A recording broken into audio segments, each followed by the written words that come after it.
É com minha pele escura, cabelos crespos e traços largos que denuncio o crime contra mim e contra as minhas iguais. Para que não se repita com as meninas recém-paridas o que aconteceu comigo e com as minhas ancestrais.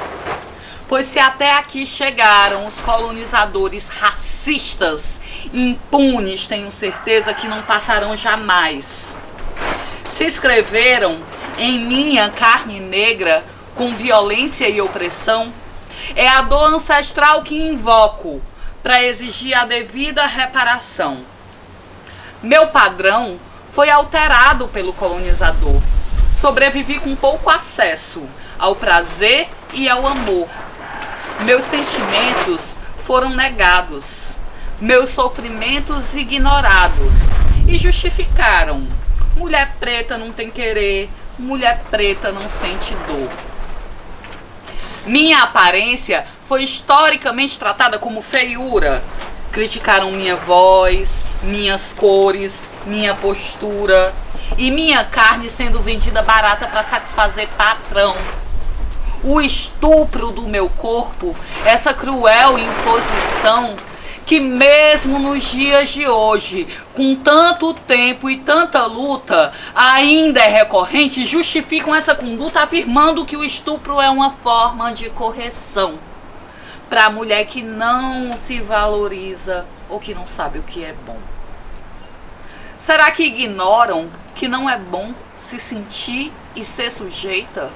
Ou é porque o branco azedo não suporta?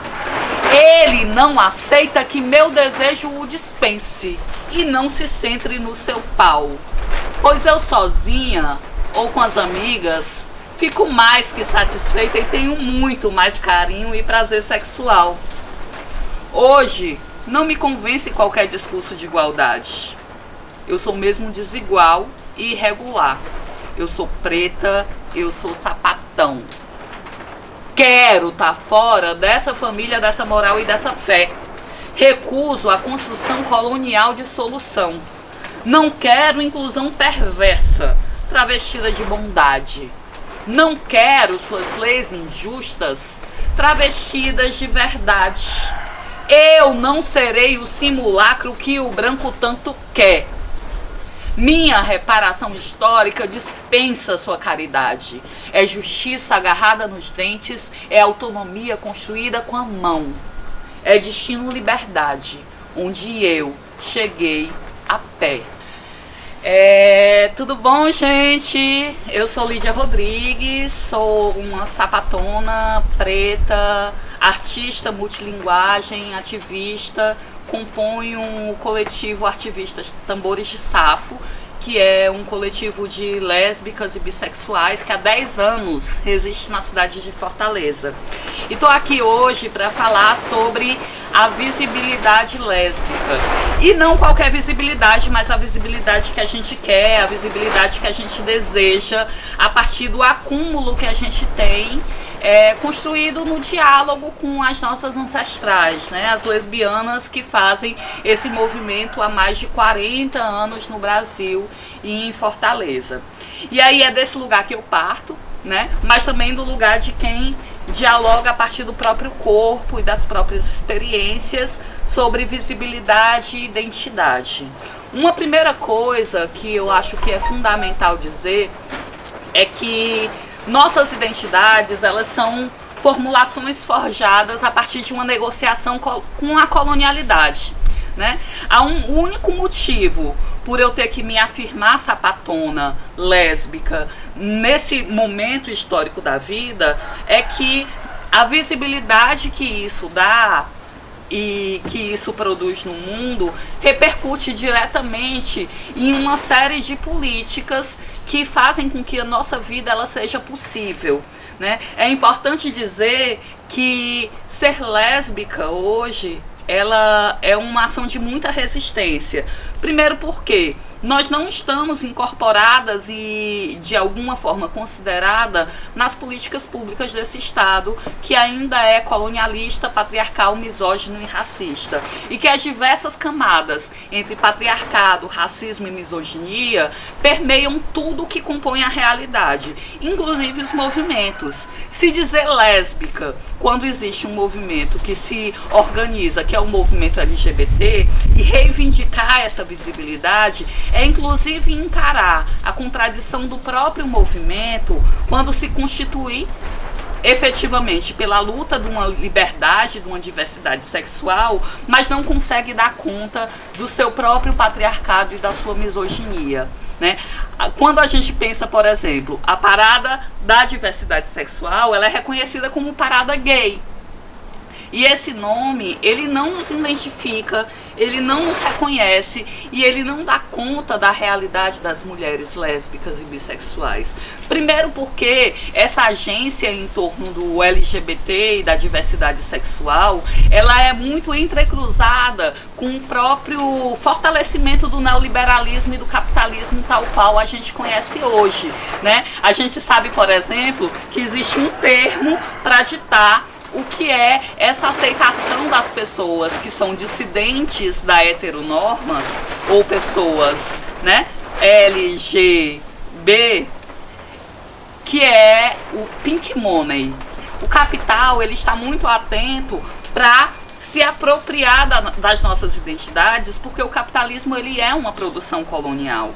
E a apropriação das nossas identidades, ela faz com que só algumas de nós tenhamos direitos. E isso nós não aceitamos. Nós não aceitamos que a medida do que você pode pagar seja a medida da nossa dignidade, porque nós não estamos organizadas para que algumas de nós tenham direito. A gente está organizada para destruir esse sistema que é patriarcal e tenta colonizar os nossos corpos para que eles sejam reféns de uma produtividade.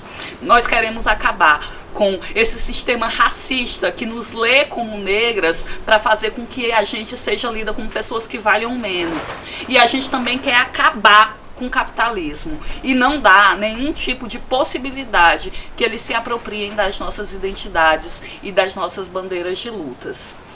Visibilidade, nesse sentido, é uma forma da gente dizer que a gente existe. E que a gente existe com toda a potência de liberdade de se inventar no cotidiano e com as nossas iguais. E que isso não é passível de um agenciamento do Estado e do capital. Nós somos livres e nós queremos reivindicar a nossa existência a partir dessa potência e liberdade de construir o nosso cotidiano e com esse cotidiano forjar uma disputa política que transforme o mundo. É um projeto que parece ser muito ousado, mas ele tem muito sentido quando a gente vive o cotidiano com as nossas iguais. E quando a gente reconhece as relações de opressão que são colocadas cotidianamente, seja no trabalho, seja na família, seja na relação com os supostos amigos. Então, a visibilidade que a gente reivindica é uma visibilidade que identifique como nós temos construído a nossa vida, inclusive rompendo com esse sistema que também tenta permear nossas mentes e o nosso cotidiano. É importante falar isso porque a visibilidade que a gente quer, ela caminha inclusive para uma desconstrução dessa identidade. Nós não precisaríamos, por exemplo, se reivindicar lésbicas em um mundo onde nossa existência é considerada marginal. Porque, efetivamente, do que é que importa e o que é que vale o mundo nos colocar nesse lugar e a gente não ter acesso aos direitos porque nós amamos e nos relacionamos com mulher? Não tem a menor lógica. A não ser que a gente consiga fazer uma conexão dessa forma que o mundo nos trata com os interesses capitalistas que tentam colonizar os nossos corpos, né? Então, nesse sentido, identidade pra gente é uma arma e uma ferramenta política que precisa estar visível para que nossas subjetividades estejam livres, para que em um determinado momento da história nós consigamos ser quem nós somos, viver o que queremos, porque isso não implica na vida de ninguém, com a dignidade e as possibilidades concretas dessa existência. Para retratar um pouco essa coisa do que significa as identidades e possibilidades concretas da nossa existência, eu queria falar sobre quais são as violências que recorrentemente nós sofremos por sermos quem somos, em um mundo que não está pronto para lidar com a nossa liberdade. Quando nós passamos por um exame ginecológico, que é uma coisa que é recorrente a todas as pessoas que nascem com vulva e útero, quando a gente chega na ginecologista, a nossa forma de viver o nosso corpo e sexualidade não é levado em conta. Nos tratam como se nós fôssemos pessoas que temos relações sexuais heterossexuais. Isso incorre numa série de violências, porque o nosso corpo e as práticas sexuais que a gente tem, elas fazem com que a gente tenha uma determinada experiência corporal que, se for levada ao pé da letra, como eles não, a gente precisaria ter uma outra metodologia desse atendimento ginecológico. O que acontece é que, como nós somos tratadas como heterossexuais, para muitas de nós, a experiência com o exame ginecológico é uma experiência que se acumula e se semelha ao estupro. E o estupro é uma tecnologia muito anterior que passa pela experiência de muitas de nós, né? Como nós somos dissidentes de gênero e de sexualidade, e essa sociedade teima que o estupro é uma forma de correção ou uma forma pedagógica para nos normatizar, muitas de nós já passamos pela experiência da violência sexual. E chegar num serviço público de saúde e ter uma abordagem inapropriada para o nosso corpo e para as nossas vivências remete a uma revivência dessa violência sexual. Então nós exigimos que a saúde nos considere como sujeitos que temos experiências diferenciadas e que nos trate como iguais. Isso também vai repercutir, essa colonialidade das existências, em como nós somos tratadas quando decidimos viver a vida e compartilhar patrimônio com nossas companheiras. Porque esse Estado, ele não reconhece o nosso direito a construir famílias e ter possibilidades de parir ou não parir, mas adotar. De construir patrimônio com nossas companheiras, que podem ser 1, 2, 3, 4, 5, não importa, né? Então nossas experiências e nossa forma de viver nossos afetos e sexualidades e a negação disso por esse Estado faz com que nós não tenhamos um direito humano básico, que é o direito ao patrimônio. E não é à toa, né? Porque patrimônio surge, essa palavra surge desde o termo patriarcado. Mas o que nós queremos é ter o direito de ter como construir materialmente nossas vidas e garantir segurança para nós e para as pessoas que a gente ama. Uma outra questão que fica colocada com muita força é que ainda temos a cobrança de sermos pessoas pedagógicas e explicar como a gente vive a nossa sexualidade. Como é possível uma mulher com outra mulher? Quem é o homem da relação? O fato da gente ser sapatona, lésbica, é inclusive dizer que nós não queremos um homem nessa relação, que nós queremos construir a vida desde um outro lugar. E que os nossos prazeres e os nossos corpos, eles nos pertencem. E esse pertencimento, né, a forma como a gente quer viver a vida, não pode rebater diretamente na nossa dignidade como pessoas humanas.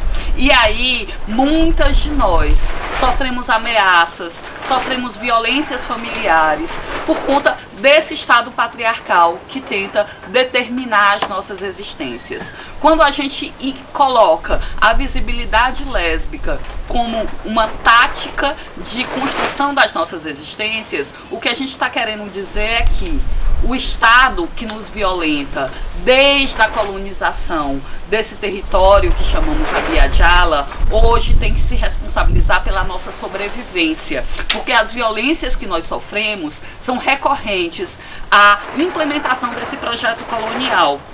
Então, a garantia da nossa saúde, a garantia dos mecanismos de educação, a garantia da possibilidade de um equilíbrio na representação nos espaços de comunicação, eles são fundamentais para que a gente não morra, para que a gente não seja estuprada, para que a gente possa viver a nossa vida com dignidade. E para concluir, eu vou dizer uma última poesia. Aquele conto de fadas, todo feito de padrão, simulacro perfeito de uma prisão, não tem na coloração, nem no tamanho XG, capaz de me caber preta, gorda e sapatão. Se quiser, até soletro a palavra solidão, mas ela não é a síntese dessa inadequação que não requer sua salvação. E se quer mesmo saber, desse modelo de poder faz tempos que eu abri mão. Poder e amor eu tenho, livre da escravidão, da paródia, da dependência, onde qualquer emoção se vive em meio à tensão. Em vez disso, existo e ajo, sem medo. E vou te dizer um segredo. É isso fazer sabão.